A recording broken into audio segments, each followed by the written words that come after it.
O'Neill ground his teeth together for a moment, and then looked up at me with what he obviously thought was a penetrating stare. When he'd overdone that, he put down the papers and rested his hands on the edge of the desk. Then he took them off the desk and put them on his lap.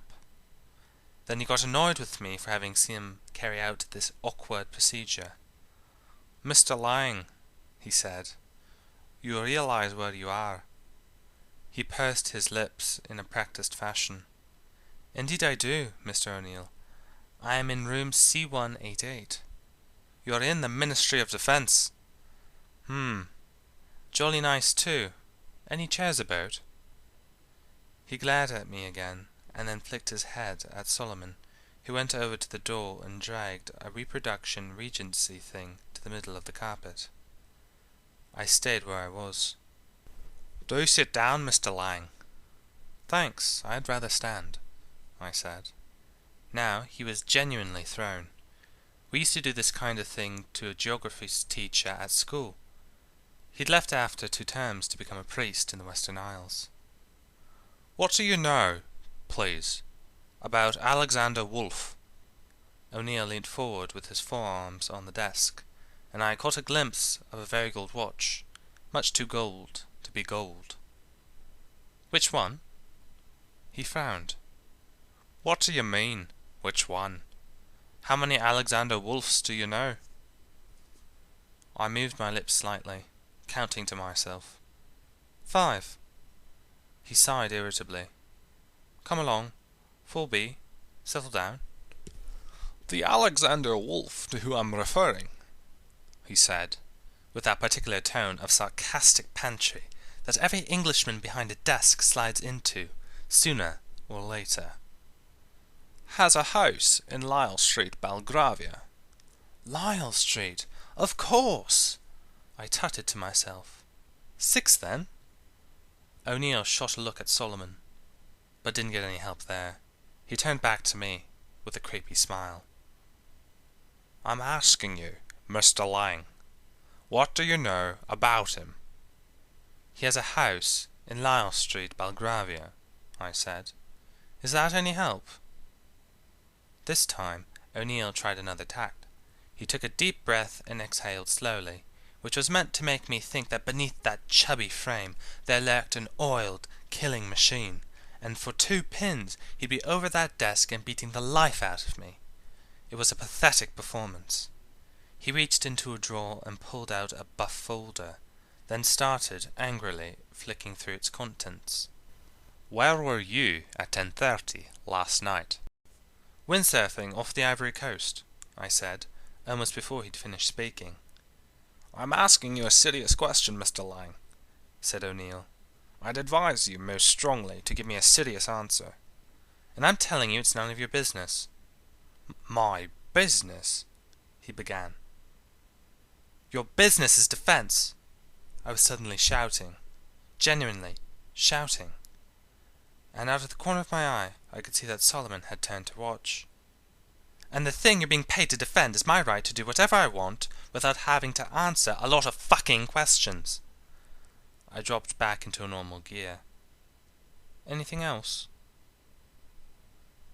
He didn't answer, so I turned and walked towards the door. "Cheerio, David," I said. Solomon didn't answer either. I had my hand on the doorknob when O'Neill spoke.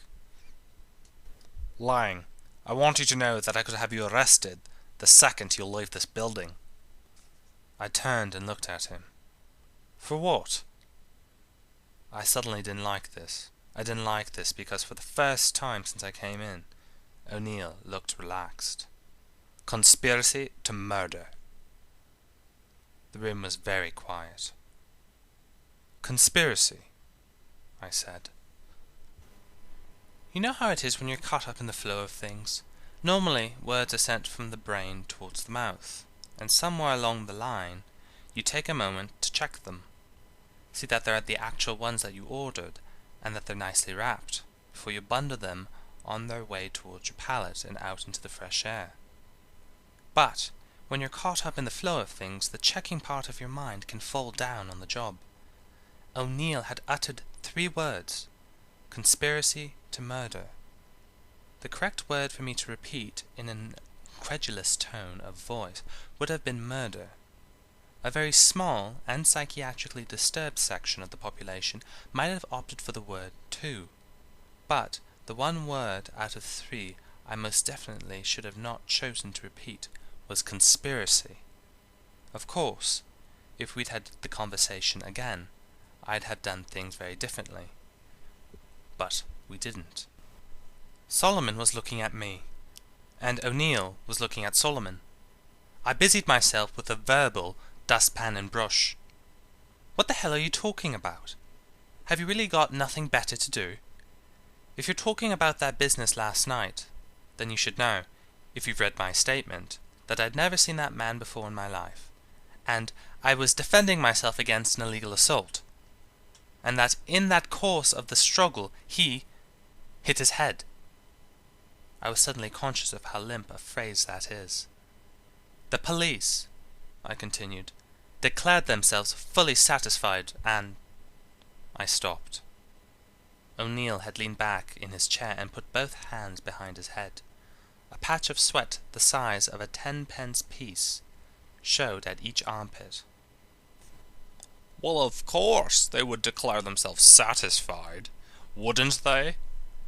He said, looking horribly confident. He waited for me to say something, but nothing came to mind, so I let him go on. Because they didn't know what we know now. I sighed. Oh God, I'm so fascinated by this conversation, I think I might have a nosebleed. What do you know now that is so fucking important that I have to be dragged here at this frankly ridiculous time of day? Dragged, he said, eyebrows shooting towards his hairline. He turned to Solomon. Did you drag Mr. Lang here? O'Neill had suddenly gone camp and playful, and it was a nauseating sight. Solomon must have been as appalled by it as I was, because he didn't answer. My life is ebbing away in this room, I said, irritably. Please, get to the point. Very well, said O'Neill. We know now, but the police didn't know then, that a week ago you had an assignation with an arms dealer by the name of McCluskey. McCluskey offered you $100,000 if you would terminate Wolf. We know now that you turned up at Wolf's London house and were confronted by a man named Rayner, a.k.a. Wyatt, a.k.a. Miller, legitimately employed by Wolf in the capacity of a bodyguard. We know that Rayner was severely injured as a result of this confrontation. My stomach seemed to have contracted to the size and density of a cricket ball. A drop of sweat upsiled amateurishly down my back. O'Neill went on. We know now that in spite of your story to the police, not 1 but 2 999 calls were made to the operator last night. The first one for the ambulance only. The second for the police. The calls were made 15 minutes apart. We know that you gave a false name to the police, for reasons not yet established. And finally, he looked up at me like a bad magician with a rabbit-filled hat. We know that the sum of £29,400 equivalent to $50,000 was transferred to your bank account at Swiss Cottage 4 days ago. He snapped the file shut and smiled. How's that for starters?